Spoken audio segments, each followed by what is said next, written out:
folks about how the kids are doing, the operation, how they're getting fed, who's being helped. Instead, the focus was entirely on ensuring that the money continues to flow. And I'll add that he went so far as to say that he was going to fight these people in reference to the state agencies.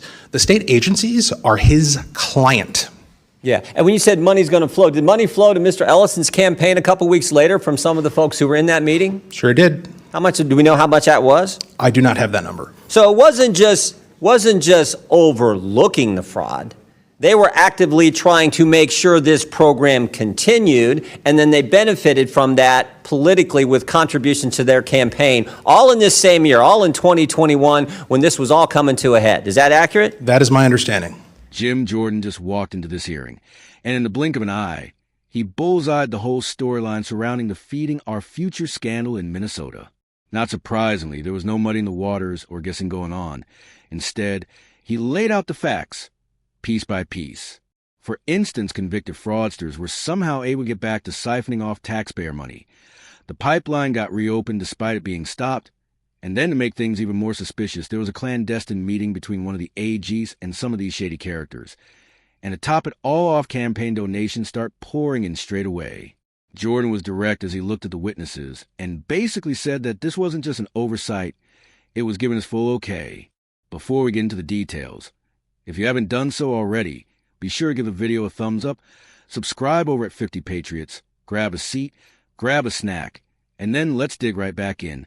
Chair now recognizes Mr. Jordan from Ohio. Thank you, Mr. Chairman. Mr. Hudson, who is Salim Saeed and Amy Bach? I recognize those names as defendants in the Feeding Our Future trial. They ran Feeding Our Future, is that right? That's correct. And they've been indicted?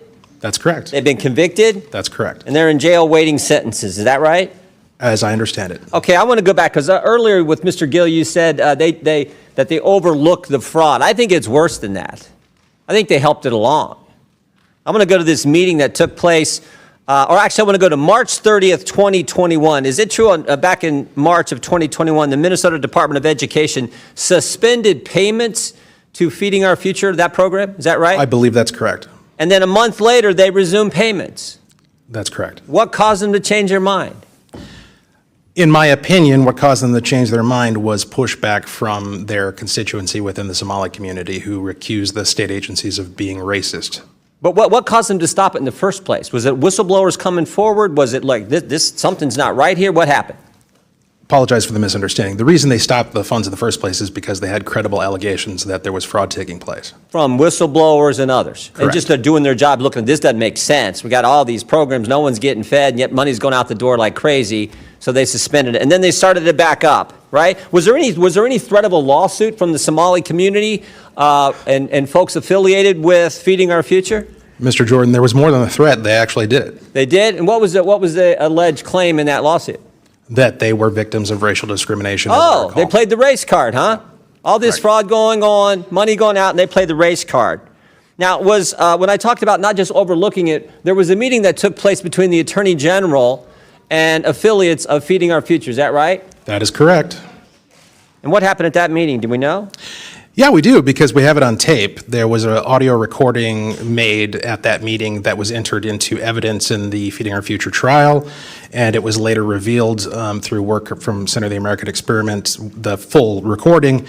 And my observations of what took place in that meeting was that Attorney General Keith Ellison was focused on one thing and one thing only, and that was keeping these folks in business. There were no questions that he asked of these folks about how the kids are doing, the operation, how they're getting fed, who's being helped. Instead, the focus was entirely on ensuring that the money continues to flow. And I'll add that he went so far as to say that he was going to fight these people in reference to the state agencies. The state agencies are his client. Yeah, and when you said money's going to flow, did money flow to Mr. Ellison's campaign a couple weeks later from some of the folks who were in that meeting? Sure did. How much, do we know how much that was? I do not have that number. So it wasn't just overlooking the fraud.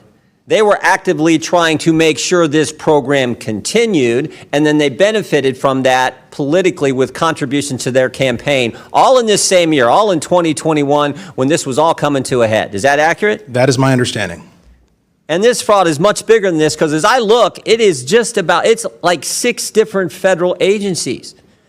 Department of Homeland Security, Health and Human Services, Small Business Association, Housing, Urban Development, Department of Labor, Department of Agriculture, in this program and a bunch of others, they were shaking down the entire federal government, it looked like. 6 different federal agencies. I think you pointed out, over the last 15 years. That's correct. And not only are the administration, the Democrat administration, overlooking it, they're helping it along. They're assisting it. They're going after whistleblowers, as your colleague pointed out, and they're benefiting from all this politically with contributions to their campaign. Not to mention the voting issue that you referenced earlier as well. Is that all accurate? I believe so. Oh, now there's more than 6 agencies involved. There's 6 federal agencies that got shaken down, but there's 2 other agencies involved now, the FBI and the DOJ. Right? How many people have been indicted now? I do not have that number in front of me, but it's significant. And I don't know how long y'all been in the legislature. We appreciate your work, appreciate what you do. But have you ever seen anything like this in your time in the I've never seen anything like this in an agency. Ms. Robbins, you're the chair. No, sir, we have never seen anything on this scale. It is unbelievable. As Joe Thompson said, it is breathtaking and cannot be overstated. Yeah. Well, God bless you all. Ms. Rankin, or Ms. Rarick, excuse me, I'll give you the last word. Thank you. So I've been there since 2013, and I have been yelled at by Democrats over and over again throughout our time there to say that there is no fraud, this is just made up. Yeah, this is the template. You see this all the time. The left will tell a lie. We're feeding kids when they're not, when they're just shaking down the taxpayer. The left will tell a lie. The media will report the lie or not report when the truth comes out. And then when you tell the truth, they call you a racist. It's as old as time. We see it all the time. This is so wrong. God bless you all for coming forward and getting the facts to the people of Minnesota, and more importantly, to the people of this great country. I yield back.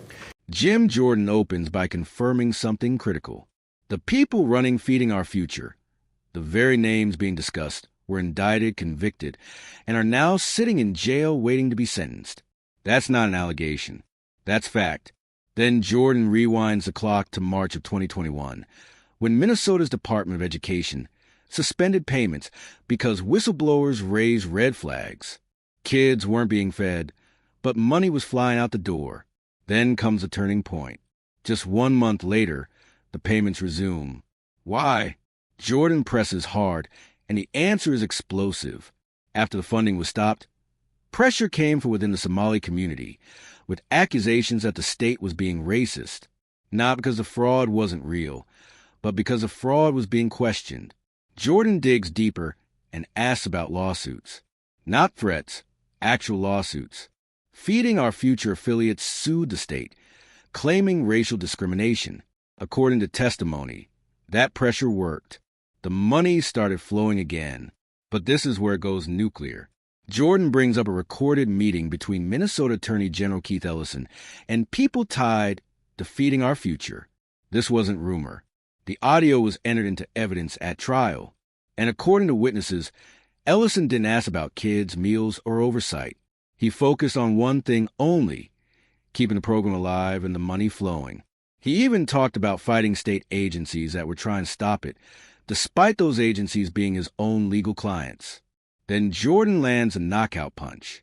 Just weeks after that meeting, campaign donations from people in that room flowed straight into Ellison's campaign.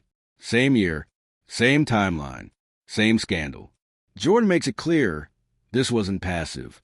This was political benefit tied directly to a fraudulent operation. And it didn't stop there. Jordan explains his fraud hit at least 6 federal agencies: Homeland Security, HHS, SBA, HUD, Labor, Agriculture, and now even the FBI and DOJ are involved. Lawmakers admit they've never seen fraud on this scale. One witness says Democrats spent years yelling that the fraud didn't exist, only to turn around and call anyone exposing it racist. Jordan closes by calling this the same tire playbook. Lie, protect the money, attack whistleblowers, smear anyone who tells the truth. And he makes one thing clear. The American people deserve to know exactly who benefited and why this was allowed to continue. Drop your thoughts in the comments below. Like the video. Subscribe to 50 Patriots. Share this with friends who follow political hearings. And see you in the next one.